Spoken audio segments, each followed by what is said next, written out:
नमस्कार। आज online class के अंतर्गत में हम BSTC प्रथम और द्वितीय वर्ष में गणित शिक्षण के अंतर्गत में संख्याओं के ज्ञान के बारे में हम अध्ययन कर रहे हैं। इससे पूर्व हमने संख्या, परिमेय संख्या, अपरिमेय संख्या, प्राकृत संख्या, प्राप्तांक, सम संख्या, विषम संख्या और पूर्ण संख्या, इन सब के बारे में हमने अध्ययन किया। इसी के साथ में हमने रोमन संख्या किस प्रकार लिखा जाता है उसके बारे में हमने अध्ययन किया है।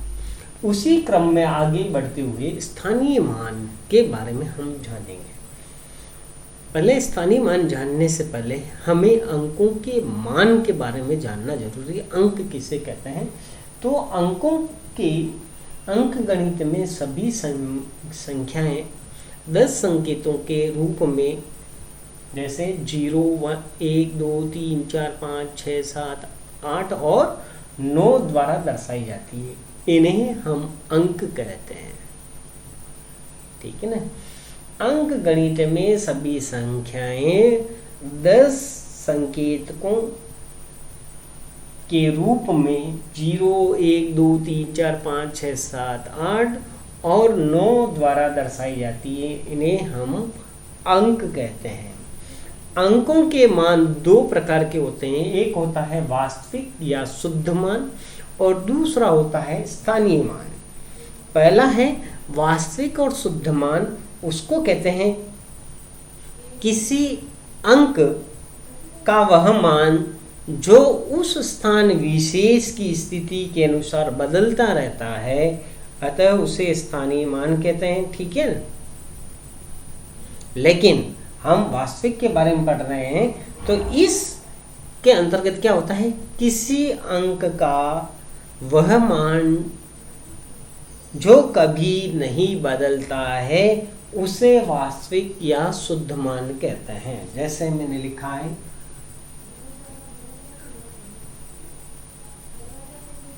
537 लिखा है। ठीक है ना। लेकिन इस 5 का मान क्या होगा? 5 ही होगा। इस 3 का मान 3 ही होगा और 7 का मान 7 ही होगा। वास्तविक मान यही होगा।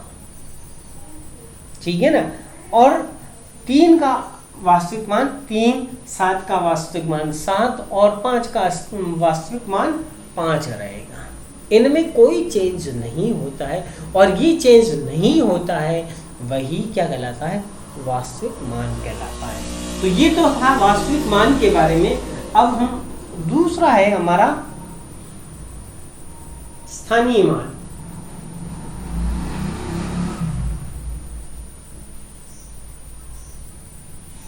इसके अंतर्गत क्या होता है? किसी अंक का, जैसे कि अपन ने लिखा था 537 लिखा था। ठीक है ना।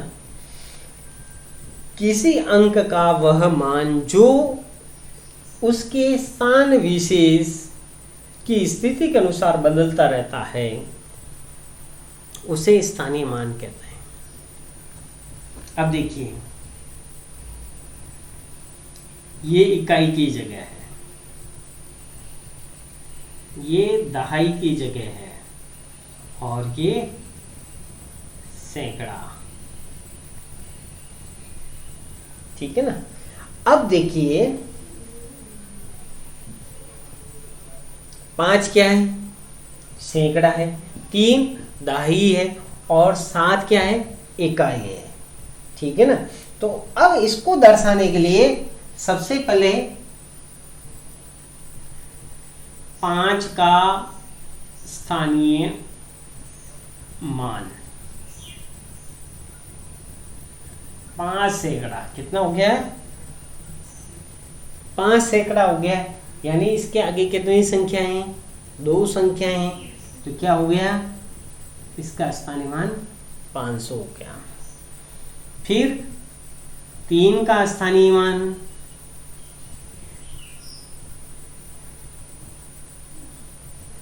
इसके आगे एक संख्या है 3 और 1 0 लग जाएगा। 7 का स्थानीय मान,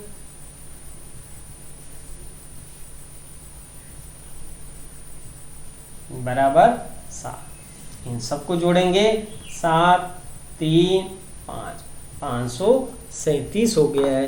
इसका मतलब पूर्णतः सभी सही है। अब इसमें सबसे महत्वपूर्ण प्रश्न, डायरेक्ट आपको स्थानीय मान नहीं पूछे जाते हैं। जब भी कोई कंपटीशन एग्जाम होता है तो उसमें ये पूछा जाता है 3 अंकों की सबसे छोटी संख्या क्या है। 3 अंकों की सबसे छोटी संख्या क्या है। तो उससे पहले हमें ये जानना है 2 अंकों की सबसे बड़ी संख्या।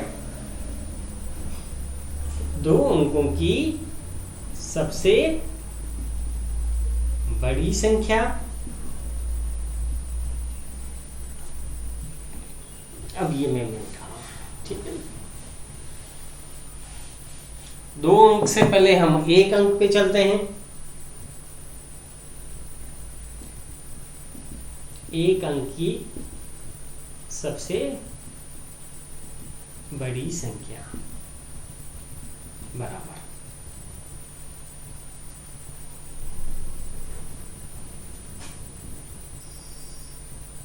इसी के आगे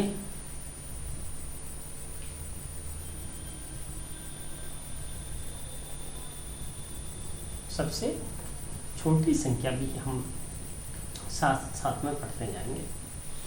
1 अंक की सबसे बड़ी संख्या 9 है और सबसे छोटी संख्या 0 मानेंगे। लेकिन 0 का कोई मान नहीं होता है, तो 1 अंक की सबसे छोटी संख्या 1 मान लेते हैं। 2 अंक की सबसे बड़ी संख्या 1 9 और लग जाएगा और इससे 2 अंक की सबसे छोटी संख्या क्या हो जाएगी 10 हो जाएगी। ठीक है, 3 अंक की 100 हो जाएगी। 3 अंक की सबसे बड़ी संख्या 9। अब हमेशा प्रश्न ये आता है 1 अंक की संख्या और 2 अंक की संख्या में कितना अंतर होता है। हमेशा 1 प्लस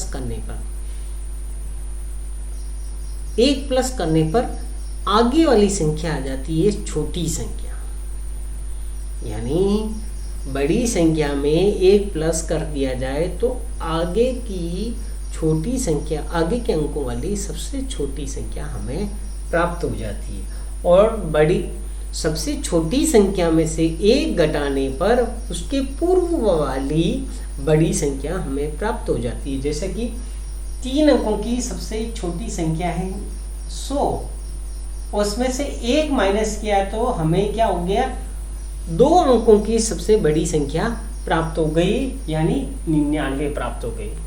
अब 99 जो हमें प्राप्त हुए हैं उसमें से 1 प्लस किया, यानी 2 अंक की सबसे बड़ी संख्या क्या है 99 है, उसमें 1 प्लस किया तो 3 अंकों की छोटी संख्या हमें प्राप्त हो गई।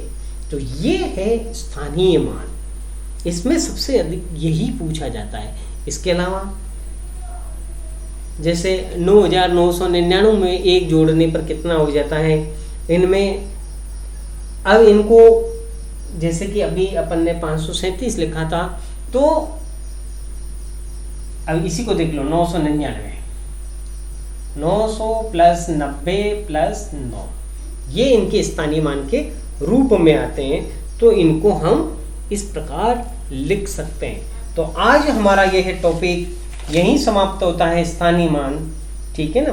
तो अब कल हम तुलना वाला टॉपिक पढ़ेंगे जिसमें आरोही और अवरोही के अंतर्गत क्या होता है उसके बारे में हम अध्ययन करेंगे। धन्यवाद।